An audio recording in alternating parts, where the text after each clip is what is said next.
and Kongye flew very fast. With telekinesis, she quickly swept across the sky and turned into a white light. But no matter how fast she could not be faster than Zhang Yi, who had the ability to jump through space. When Yuan Kongye fled far away, Baili Changqing and people from several major forces who were watching the battle became excited. Yuan Kongye escaped. That meant that Zhang Yi won the battle. Baili Changqing stared at Yuan Kongye in the air with gloomy eyes. A solemn look flashed across his face. If an Epsilon-level mutant who was seriously injured and fleeing could seize her origin, it would undoubtedly make his power even stronger. Not only him, but everyone at the scene thought of this. Everyone's eyes became hot. In the end times, one's own strength is the most real. They have seen the power of Yuan Kongye. An Epsilon-level mutant is a super-strong strength gap that completely crushes the lower-level mutants, who can't become such an existence. At this time, Zhang Yi was not nearby. He was like a patient fisherman, hanging Yuan Kongye from a distance. In the ruins far away, Wei Dinghai took a look at his disabled arm, gritted his teeth, and made a decisive decision.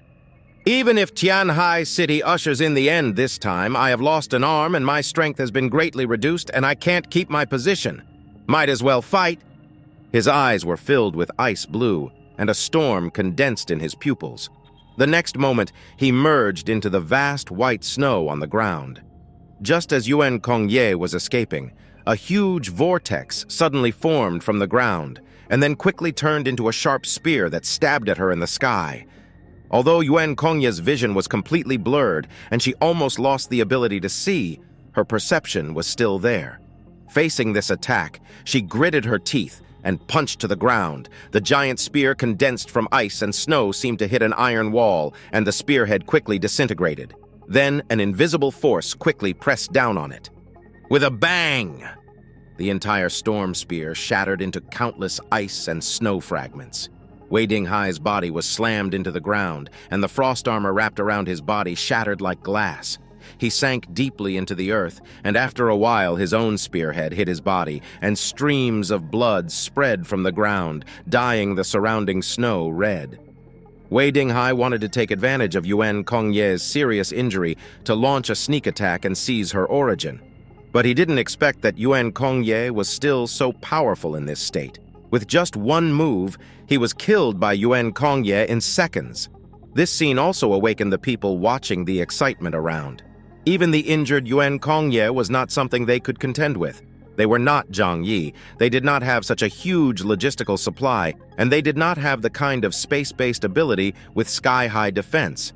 Yuan Kongye could not deal with Zhang Yi, but killing them was as easy as killing ants. Yuan Kongye killed Wei Dinghai in seconds and quickly fled into the distance.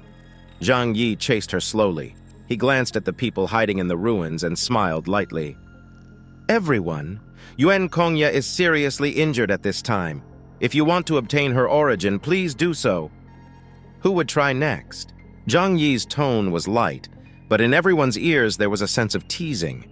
He seemed to be laughing at Wei Dinghai's self-importance. An injured Epsilon is not something that ordinary mutants are qualified to think about. Of course, although the others did not make a move, they all had such thoughts to some extent. Everyone was silent, knowing that they were not qualified to compete with Zhang Yi. After Zhang Yi glanced at them, he smiled faintly, and the next moment he started a space jump to chase the direction where Yuan Kongye escaped. He was not in a hurry at all, because now he has plenty of time. Yuan Kongye can't kill him, and he can't kill Yuan Kongye. But they are all human beings, they will be tired, and they need to rest and eat. Yuan Kongye has become blind at this time. In the state of not sleeping and not eating, even if she is a powerful mutant, she can't stand it. And Zhang Yi has a lot of supplies on him. He even has military stimulants that can forcibly boost his spirits. Next, he will compete with Yuan Kongye in endurance. Zhang Yi and Yuan Kongye disappeared in this battlefield one after another. The others just breathed a sigh of relief and carefully poked their heads out from the shelter of the ruins. Baili Changqing stared at the direction where Zhang Yi was going and couldn't help saying, "In the end, he turned out to be the biggest winner." If Zhang Yi really absorbed the essence of Yuan Kongye, Then he might even be promoted directly to the level of Ypsilon. Then, Zhang Yi would also become the most powerful mutant in the entire Jiangnan region. At that time, they could only look up to his existence. Bailey Changqing scratched his head. The captain said that he would let him join the team, but now that he really comes, I'm afraid he will be our leader. Demolition expert Ye Jikang came over and said to Bailey Changqing seriously, "But why do I feel that everything is designed by him now? All of us have become his pawns and have been used by him." Bailey Changqing looked at Ye Jikang and smiled helplessly. "Used? There's nothing we can do about it. Who told him to be more skilled?" He was more open-minded. Even if he was used by others, as long as the result was good and their original purpose was achieved, he would not be jealous of Zhang Yi, but would thank Zhang Yi for everything he did. Without Zhang Yi, they would not have discovered the secret of the snow worship cult. Not only would they fail to complete their mission, but they would also leave a huge disaster for the entire Jiangnan region. No, even the entire China. It's a pity for the captain. Perhaps he could have lived longer. A sad look flashed in Ye Jikang's eyes. Bian Junwu is their spiritual pillar, and his death is a huge blow to every team member. Bailey Changqing remained silent, and everyone fell into silence. Can Zhang Yi be blamed for this? If it weren't for Zhang Yi, Bian Junwu might have lived a little longer, but everyone knew that the hidden injuries in his body had long been suppressed. Without Zhang Yi, he would have died soon. And this time, dying on the battlefield and blooming the last glory before his death may not be a bad thing for him. On the other side, Yuan Kongye was on the run. It's not that she couldn't beat Zhang Yi, but she really couldn't outlast Zhang Yi. At this time, she was blind, and the backlash of her superpowers was serious, so she urgently needed to find a place to recuperate. She possesses dozens of supernatural powers, including a variety of healing abilities. She believes that if she gives herself enough time, she will be able to find a way to heal herself. However, behind her, there is a pair of eyes staring at her in the dark, not giving her any chance to breathe. Although she can't see it, Yuan Kongye knows that Zhang Yi has been there. He is like a vulture waiting for her death. Zhang Yi is not in a hurry at all, and his patience is outrageous. He has always maintained a proper distance, just watching Yuan Kongye silently. Once Yuan Kongye wants to stop and rest, he will use an origin bullet to force her to fight. If Yuan Kongye is extremely angry and comes to fight him, he will run away without looking back. After each such consumption, Yuan Kongye's hidden injuries became more serious. As for Zhang Yi, he found a place, took out food from the mutant space and ate it silently. This was like an action of staying up all night. Zhang Yi injected himself with stimulants. This military stimulant can not only improve physical fitness, but also make the nerves excited. It doesn't matter if he stays up for 3 days and 3 nights, he can afford it. Once he waits until the end of this grand hunt, he will get a huge reward, the source power of an Ypsilon-level mutant. That is the essence of the source power of dozens of mutants.